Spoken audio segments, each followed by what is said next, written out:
หลังจากขายเผือกขายมันแล้วแรงมาเฮาก็เกลือเป็ดเกลือไก่เฮาเนาะทุกคนก็คือไก่ซุ่มนี้เป็นไก่น้อยที่ว่าเฮาอนุบาลไว้อยู่ไห้อยู่สวนทุกคน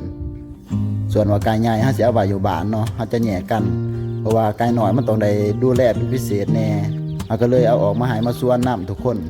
เป็ดไก่ก็บ่ทันหลายปานใดแต่ก็พอได้แยงพอได้เกลืออยู่ยามเช้าทุกคนก็คือบรรยากาศอยู่ไห้ก็สิประมาณนี้เลยบ่ได้คอยออกไปทางใดเนาะนอกจากไปขายมันแล้วก็